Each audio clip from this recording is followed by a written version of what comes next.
आज की इस वीडियो में हम टॉर्सन के बारे में सीखेंगे।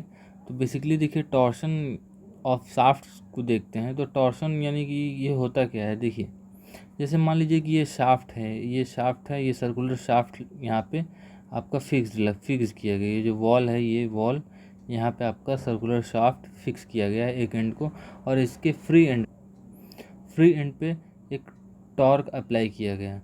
तो फ्री एंड पे एक टॉर्क अप्लाई गया है। तो अब देखिए,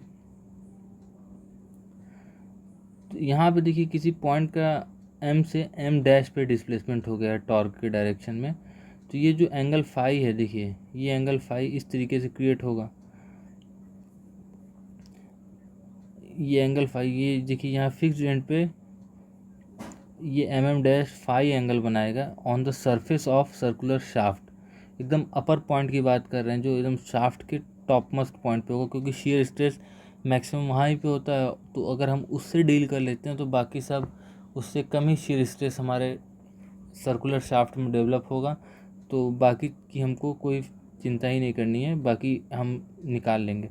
तो बेसिकली हमारा टॉप सरफेस सबसे ज़्यादा शियर स्ट्रेस को बियर करता है। तो आप देखिए एकदम टॉप सरफेस से पॉइंट यहाँ से, देखिए ये इस पॉइंट से अगर हम इसको नाम दे दें, पी दे दें, तो हम P से M डैश और P से M को मिलाएं तो इनके बीच जो एंगल फॉर्म हुआ वो फाई है।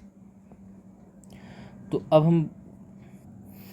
हम जो टॉर्क अप्लाई किए तो वो मैक्सिमम ट्विस्टिंग टॉर्क है जो अप्लाई किया गया है आपका शाफ्ट पे। D diameter of the shaft है, ये जो डायमीटर है शाफ्ट का वो डी है। IP polar moment of inertia, मतलब कि अगर एक तरह से देखा जाए तो ये है, अगर हम इसको एक्स ले लें, ये वाई, तो ये देखिए ये जेड क्या होगा, ये एक्स वाई की परपेंडिकुलर होगा। यानी कि जो आपकी स्क्रीन है उससे निकलता हुआ आपके पास आ रहा होगा, एक तरह से समझ लीजिए। तो इस तरीके से ये इसका पोलर मोमेंट ऑफ इनर्शिया मतलब कि आई जेड दिया गया है। तो आई जेड हो गया। अब tau max shear stress, maximum shear stress जो आपके सरफेस पर डेवलप होगा, और जो कि आपका ये पॉइंट ओ से मैक्सिमम डिस्टेंस यानी कि ओ एम डैश एक तरह से कर लीजिए, जो रेडियल डिस्टेंस होगा, आर डिस्टेंस पे होगा, वहीं पे शियर स्ट्रेस टाउ मैक्स होगा। जी क्या है, modulus of rigidity. Theta angle of twist in radiance, ये जो एंगल ऑफ ट्विस्ट है एम टू एम डैश हो गया, ये एंगल ऑफ ट्विस्ट है, इसी को यूज़ करेंगे हम लोग। बाकी आगे तो देखते हैं हम लोग। L length of the shaft है, total length of the shaft. अब देखिए phi equals to M dash upon L, ये फाई एंगल है। तो ये क्या होता है, कोई भी एंगल हमारा क्या होता है, आर्क लेंथ अपॉन रेडियस। तो रेडियस यहाँ पे चूँकि यहाँ पॉइंट पी से मेज़र किया जा रहा है, ये पॉइंट एल कह देते हैं, पॉइंट एल से मेज़र किया जा रहा है। तो अब देखिए एल एम और एल एम डैश, ये फाई एंगल है जो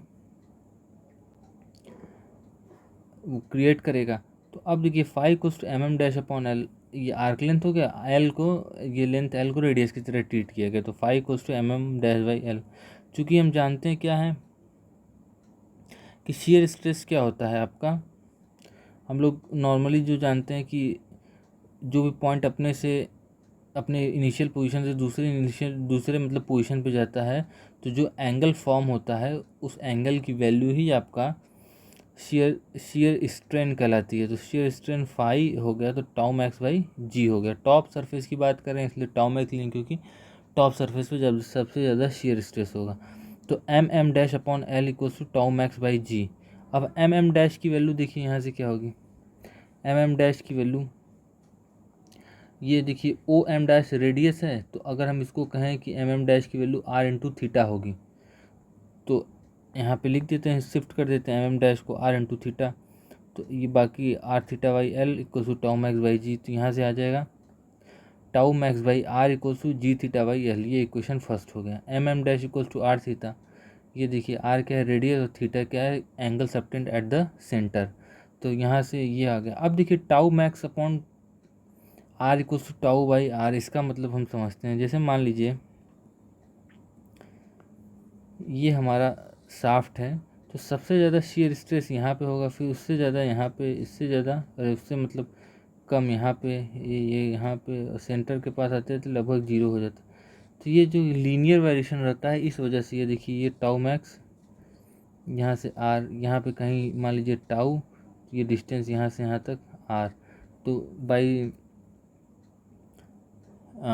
आपका ट्रायंगल की प्रॉपर्टी से, सिमिलर ट्रायंगल की प्रॉपर्टी से tau max by tau by R आ जाएगा। तो यानी कि किसी भी पॉइंट पे आपको शियर स्ट्रेस मालूम करना है जो कि radial distance from the centre R है, तो यहाँ से हम क्या लिख सकते हैं, tau equals to tau max जो मैक्सिमम शियर स्ट्रेस डेवलप हुआ at the surface upon total radius of the shaft into R at, कि उस पर्टिकुलर सेंटर से यानी कि शाफ्ट के एक्सिस से रेडियल डिस्टेंस स्मॉल आर तक की डिस्टेंस को, तो हम यहाँ से किसी पर्टिकुलर लोकेशन टाउ पे ये हम मतलब कि किसी पर्टिकुलर लोकेशन स्मॉल आर पे हम स्ट्रेस निकाल सकते हैं। अब देखिए आगे twisting force on the elemental ring बात करते हैं। अगर मान लीजिए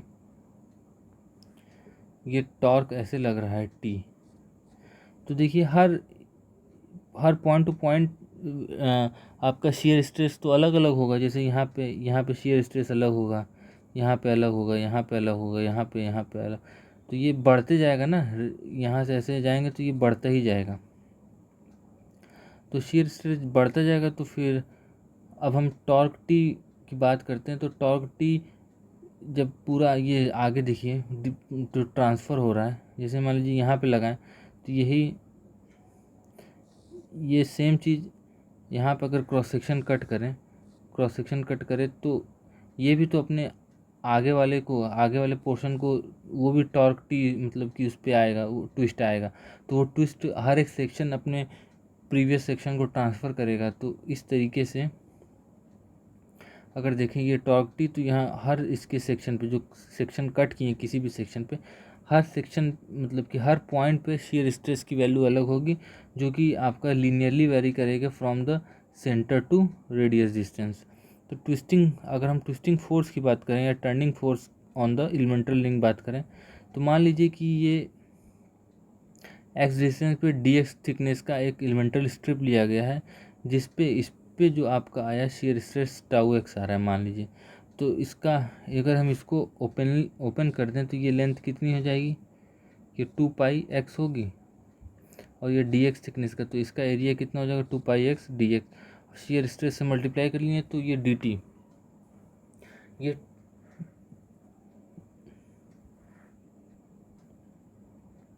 ये देखिए ये शियर स्ट्रेस इनटू एरिया आपका क्या हो जाएगा, फोर्स आएगा, तो टॉर्क चाहिए तो एक्स से और मल्टीप्लाई कर देंगे, क्योंकि ये देखिए ये डिस्टेंस आपका ये डिस्टेंस एक्स है, तो टोटल आपका जैसे ये फोर्स इधर मूव कर रहा होगा ना रेडियल, अगर देखा जाए तो 2πx इधर मूव कर रहा होगा, तो इसी तरह टोटल फोर्स आएगा, तो हम टोटल फोर्स निकाल लेंगे tau x into 2πx D x. इसी तरह यहाँ पे देखिए इस तरह का मतलब आ रहा होगा, तो फोर्स इस टोटल फोर्स की वैल्यू इस तरह से रेडियली इस तरह वेरी करेगी, और इंटू एक्स कर दिए तो टोटल टॉर्क हमको स्मॉल टॉर्क डी टी मालूम चल गया।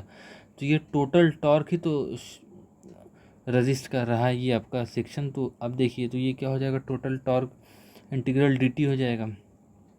To get the total turning moment integrating both the sides we get, integrate करेंगे तो integral D T equals to 0 to R तक इंटीग्रेट करेंगे, टोटल फोर्स हमको निकालना है इसलिए 0 टू आर तक, तो इसको इंटीग्रेट करते हैं तो हमको वैल्यू मिलती है tau max upon R equals to pi R to the power 4/2, या फिर इसको हम बोलते हैं pi R to the power 4/2 की वैल्यू होती है कि पोलर मोमेंट इनर्शिया के बराबर होती है। अब देखिए इसको हम निकालते हैं तो यहाँ से ये क्या हो जाएगा, आईपी को भी निकालेंगे लेकिन इक्वेशन क्या डेवलप हो जाएगी, ये देखिए इसको अगर आईपी को इधर ले जाएं टाउ बाई आईपी हो जाएगा टाउ मैक्स बाई आर, और टाउ मैक्स अपॉन आर, ये इसको हम टाउ बाई आर भी लिख सकते हैं। तो इक्वेशन 1 और ये इक्वेशन 2 और ये इक्वेशन 1 से ये आ जाएगा आपका ये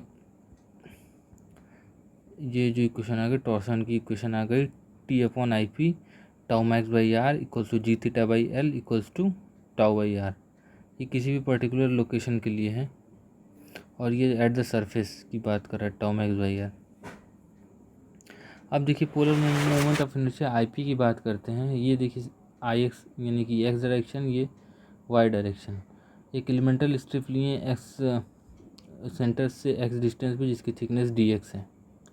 तो पोलर मोमेंट ऑफ इनर्शिया क्या होता है कि एक्स स्क्वायर डी ए होता है। तो ये देखिए एक्स स्क्वायर डिस्टेंस और डी ए क्या होगा 2πx dx, अभी पीछे हम लोग निकाल ही चुके हैं। तो अब इसको इंटीग्रेट करते हैं, इंटीग्रल फ्रॉम 0 to r, तो we will get polar moment of inertia I P equals to pi R to the power 4/2।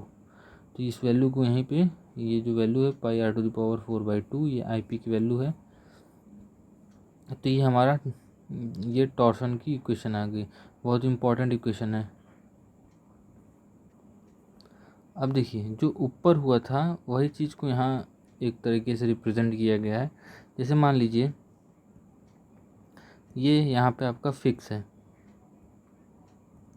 ये फिक्स है, ये फिक्स एंड है, यहाँ पे ये शाफ्ट लगाया गया है, यहाँ पे फिक्स है। और ये प्लेट इसको ऐसे रोटेट किया जा रहा है, टॉर्क लगा के, टेंजेंशियल डायरेक्शन में फोर्स लगा के एक तरीके से रोटेट किया जा रहा है। तो इस सेक्शन एम एन और ये यहाँ से डी एक्स थिकनेस का ये सेक्शन यहाँ पे कट करके लगाया गया। तो ये देखिए इनिशियली अगर मान लीजिए कि एम एन पोजिशन पे अगर हम छोटा सा एलिमेंटल स्ट्रिप लेते हैं, उसकी एनालिसिस करते हैं, तो उसके रेस्पेक्ट में ये देखिए ये जो नीचे वाला एंड है ज़्यादा एंगल से डिफॉर्म हुआ होगा। तो ये देखिए ये जो एंगल, ये देखिए सेंटर ये रहेगा, सेम ही रहेगा सेंटर इसका, और वो ही रहेगा, इसका भी वही रहेगा। तो ये देखिए इनिशियल ऐसे था, लेकिन चूँकि ट्विस्टिंग हुई तो ये देखिए ये इतना डिफॉर्म कर गया, ये डिफॉर्म कर गया ना। यही आपका एंगल क्या था, अरे सॉरी, ये जो डिफॉर्म कर गया ये आपका यही सेम चीज़ इधर यहाँ पे बताया गया है। जैसे ये देखिए यही जो ये एंगल डिफॉर्म हुआ है उसकी बात कर रहे हैं, तो वही सेम ही एंगल डिफॉर्म हुआ है। और ये देखिए ये एंगल जो है ये फाई की वैल्यू हो जाएगी, कितना एंगल डिफॉर्म किया। देखिए सेक्शन कट करेंगे तो ये देखिए टॉप सरफेस यानी कि जो ये अगर सर्कुलर सेक्शन है ये, तो सबसे ज़्यादा आउटर पोर्शन पे होगा स्ट्रेस।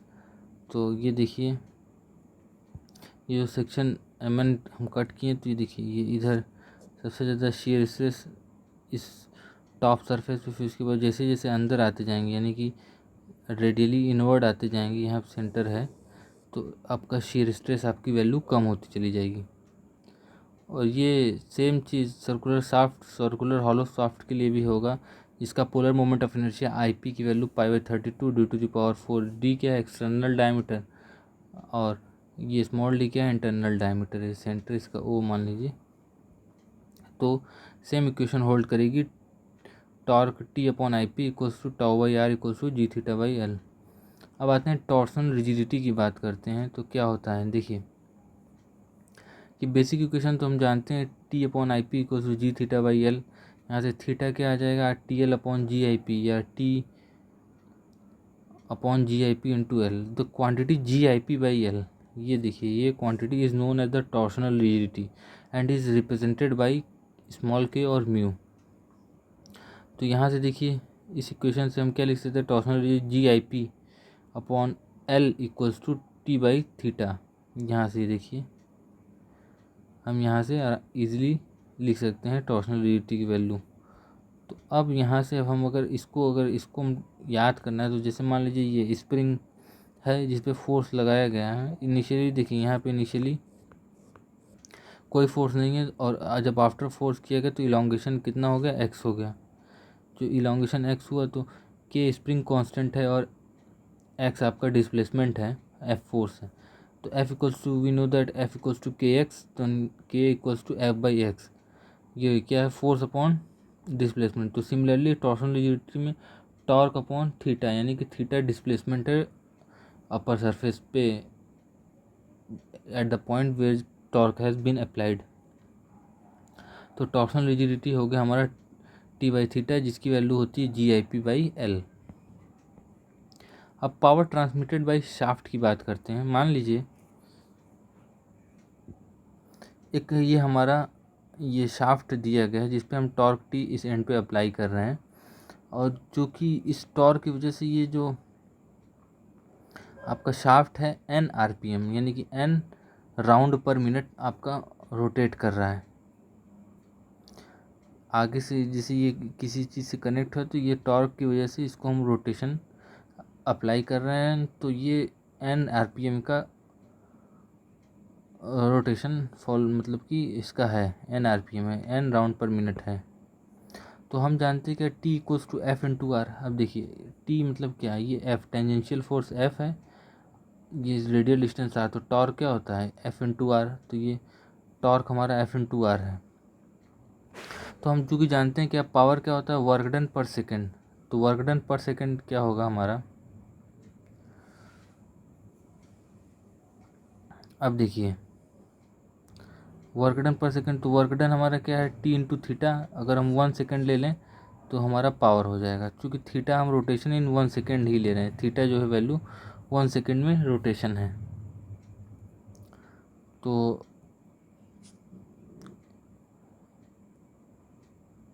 ये थीटा हमारा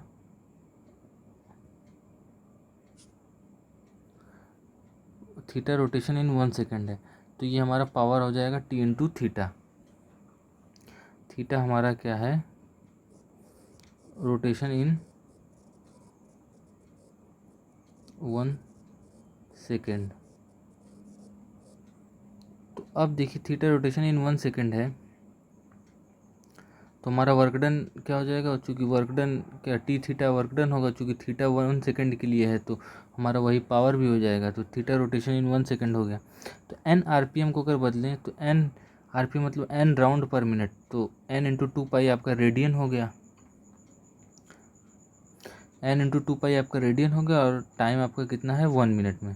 तो 1 मिनट में कितना रेडियन हो गया n इंटू 2 पाई, तो अब मिनट को सेकेंड में बदल दिए तो 60, मिनट को सेकंड में बदले तो मिनट को हम 60 से अप्लाई कर दिए तो n अपॉन 2 पाई n इंटू 2 पाई अपॉन 60 हो गया, ये रेडियन पर सेकंड आया। तो थीटा आ गया n into 2 pi upon 60 radian पर सेकंड। तो आपका पावर क्या हो जाएगा t इंटू, अब देखिए ये थीटा की वैल्यू हम यहाँ लिख दिए n इंटू 2 पाई/60, तो ये आ जाएगा 2 पाई NT अपॉन 60 वाट। तो पावर P की वैल्यू क्या होगी 2 पाई NT 60 इंटू, अब 1000 से अगर डिवाइड कर दिए तो ये किलो वाट हो जाएगा, तो पावर आपका ये आ जाएगा 2 pi NT upon 60 into 1000 kilowatt. अब देखते हैं important facts of angle of twist. जैसे मान लीजिए आपको कोई शाफ्ट डिज़ाइन करना है जिसमें आपका परमिटेड वैल्यू ऑफ थीटा यानी कि permitted value of angle of twist दिया गया है, किससे ज़्यादा आप उसमें आपके शाफ्ट में एंगल ऑफ ट्विस्ट नहीं होना चाहिए, तो हमको फिर थीटा को लिमिटेड करना होता है और फिर उसके अकॉर्डिंग ही हमको शाफ्ट डिज़ाइन करना पड़ेगा।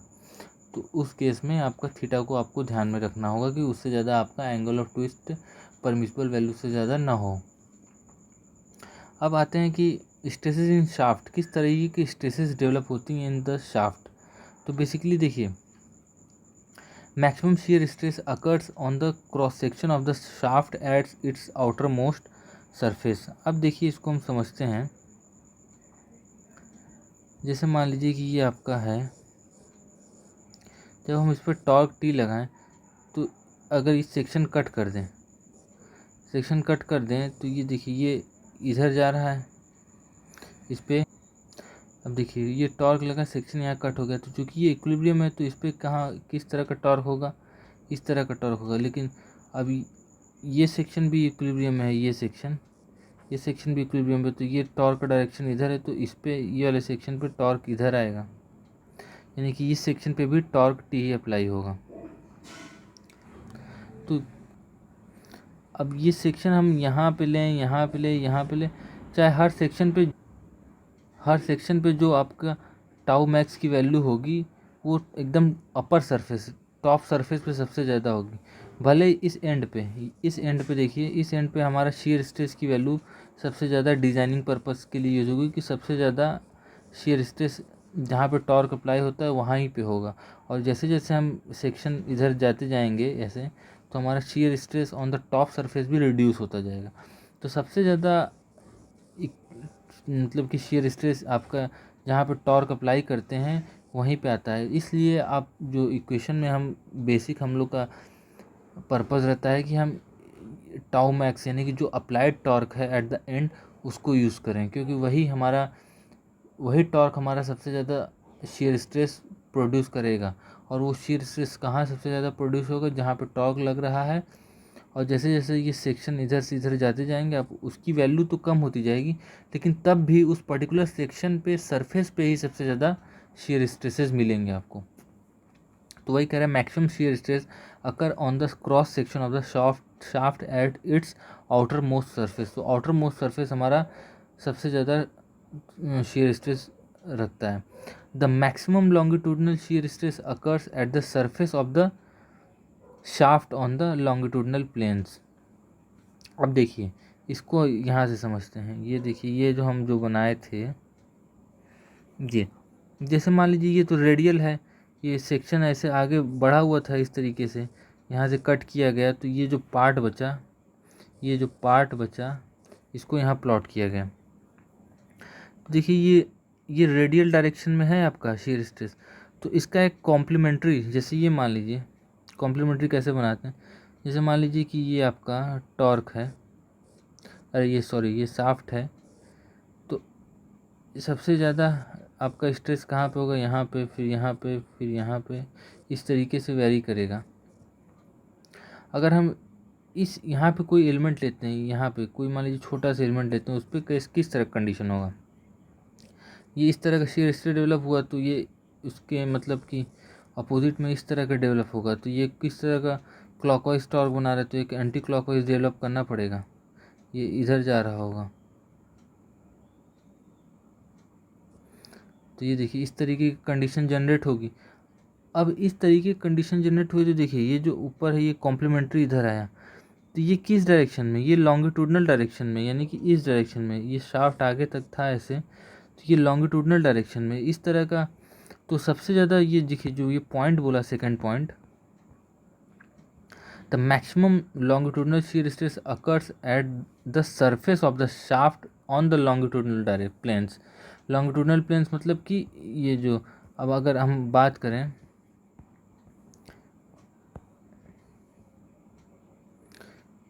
ये देखिए ये शाफ्ट है, यहाँ पे फिक्स है, ये शाफ्ट है, तो इस डायरेक्शन में लॉन्गिट्यूडनल प्लेन्स मतलब कि लॉन्गिट्यूडनल डायरेक्शन में सबसे ज़्यादा मतलब कि आपका maximum longitudinal shear stress longitudinal direction में, वो भी आपका टॉप सरफेस पे डेवलप होगा, क्योंकि जो आपका टॉप सरफेस पे है जो स्ट्रेस डेवलप हो रहा है उसका कॉम्प्लीमेंट्री भी लॉन्गिट्यूडनल डायरेक्शन में जो डेवलप होगा वो मैक्सिमम होगा। तो यानी कि जो टॉप सरफेस आपका जिस पे मैक्सिमम shear स्ट्रेस डेवलप हो रहा था उसी का कॉम्प्लीमेंट्री भी लॉन्गिट्यूडनल डायरेक्शन में उसी टॉप सरफेस पे ही मैक्सिमम मिलेगा। तो यानी कि ये जो लॉन्गिट्यूडनल प्लेन है उसमें सबसे ज़्यादा shear स्ट्रेस होगा। जब ये आपका जैसे मान लीजिए कि वुड होता है, वुड लकड़ी होता है, तो उसमें क्या होता है कि लॉन्गिट्यूडनल डायरेक्शन में shear स्ट्रेस यानी कि उस डायरेक्शन में आपका प्रॉपर्टी shear स्ट्रेंथ की कम होती है। तो इसलिए जब भी आप किसी लकड़ी को ट्विस्ट करते हैं तो लॉन्गिट्यूडनल डायरेक्शन में क्रैक्स आ जाते हैं एट द टॉप सरफेस। तो क्योंकि सबसे ज़्यादा shear स्ट्रेस उसी प्लेन पे मतलब उसी पॉइंट पे आता है। तो ये सेकंड पॉइंट हो गया। Maximum tensile stress that is major principal stress occurs at plane 45 degree to the maximum shearing stress plane at the surface of shaft. अब देखिए इसको समझते हैं। ये जबकि प्योर शेयर की कंडीशन है तो इस तरीके का डायग्राम आपका बनेगा shear स्ट्रेस के लिए, इस तरह का डायग्राम बनेगा। तो इस पे देखिए सिग्मा एक्स, और ये देखिए प्रिंसिपल स्ट्रेस का फॉर्मूला दिया हुआ है। प्रिंसिपल स्ट्रेस का फॉर्मूला दिया हुआ है, तो अब देखिए इस पे सिग्मा एक्स जो इस तरह से लगता है और इधर भी इस तरह से लगता, तो वो तो है नहीं, sigma X sigma Y zero है, तो ये प्योर शेयर की कंडीशन है, तो sigma X sigma Y zero. तो यहाँ पे पुट कर देंगे तो सिग्मा वन यानी कि प्रिंसिपल स्ट्रेसेस जो आए वो plus minus tau X Y आए, यानी कि जो भी प्रिंसिपल आपका यानी कि प्रिंसिपल स्ट्रेसेस होंगे, यानी कि टेंसाइल एक स्ट्रेस होगा, एक कंप्रेसिव स्ट्रेस होगा, तो वो दोनों ही की वैल्यू किसकी बराबर होगी, जो maximum shear stress on the circular shaft develop हुआ उसी की वैल्यू के इक्वल ही होगी। तो अब ये उसकी वैल्यू के इक्वल होगी, तो अब देखिए हम चूँकि फॉर्मूला जानते हैं क्या, tan two theta equals to, यानी कि inclination of that plane from initial plane, जिस मतलब कि जहाँ पे मेजर आपका करें कि जहाँ पे शेयर स्ट्रेस अप्लाई किया गया, यानी कि इस प्लेन से देखें तो एंगल क्या होता है 2 tau X upon sigma X minus sigma Y. तो यहाँ से आपका ये है, ये तो वैल्यू 0 हो गई, तो ये 2 थीटा इक्वल टू 45 आ जाएगा। अब चूंकि दो वैल्यू के लिए ये सेटिस्फाई करेगा कंडीशन, तो एक 45 डिग्री मिलेगा, एक 45 डिग्री प्लस 90, तो एक टेंसाइल मिलेगा, एक कंप्रेसिव मिलेगा। तो देखिए इसको यहाँ प्लॉट किया गया है इस तरीके से, मतलब आपका ये आपका प्लेन आएगा, मतलब कि जिस पे मैक्सिमम आपका टेंसाइल होगा। इधर देखिए, अरे मतलब एक कंप्रेशन होना चाहिए था, इसको कंप्रेशन कर देते हैं, मान लीजिए इसको हम कंप्रेशन कर देते हैं, ये इधर कर देते हैं, और एक टेंसाइल आएगा। तो देखिए these stresses develop simultaneously when subjected to torque, यानी कि जब भी आपको कोई शाफ्ट किसी टॉर्क अप्लाई किया जाता है तो दीज स्ट्रेसेस यानी कि टेंसाइल स्ट्रेसेस और compressive stresses will develop simultaneously in the shaft. Therefore proper care of these stresses must be taken while designing the circular shaft. तो हमको ये भी ध्यान देखना पड़ेगा कि इसमें मैक्सिमम, इस पर्टिकुलर शाफ्ट में मैक्सिमम टेंसाइल स्ट्रेस भी आपका टाउ एक्स वाई ही आएगा, और मैक्सिमम कंप्रेसिव स्ट्रेस भी टाउ एक्स भी आएगा। तो ये आपको चेक करना पड़ेगा कहीं आपका शाफ्ट फेल तो नहीं हो रहा है। तो इसको आगे हम डिस्कस कर लेते हैं। और देखिए ये पॉइंट है notes, generally maximum engineering material have higher strength in tensile and compression in compared to shear strength, then we have to design shaft by taking care of shear strength। तो generally हमारा जो भी material होता है engineering material, उसमें क्या होता है कि जो भी आपका मटेरियल है उसकी टेंसाइल स्ट्रेंथ और compressive strength in comparison to shear stress high होती है। तो उस कंडीशन में हमको क्या करना पड़ेगा कि उस कंडीशन में नॉर्मली हमको शेयर स्ट्रेस के लिए डिज़ाइन करना पड़ेगा, क्योंकि हमारा जो कंप्रेसिव स्ट्रेंथ और टेंसाइल स्ट्रेंथ में तो हमारा मटेरियल जनरली सेफ ही हो जाएगा, क्योंकि उसकी वैल्यू हाई है। तो उस केस में हमको खाली टाउ मतलब कि शेयर स्ट्रेस के लिए डिज़ाइन करना पड़ेगा। दूसरा पॉइंट क्या है, there are several material exist, मतलब कि कुछ और मटेरियल भी एग्जिस्ट करते हैं for which have higher shear strength in compare to tensile and compressive strength, जिनका शेयर स्ट्रेंथ ज़्यादा होता है in comparison to their compressive and tensile strength. Then we have to design our shaft for the lower value of existing strength. तो उस condition में हमको जो भी वैल्यू कम होगी उसके लिए डिज़ाइन करना होगा।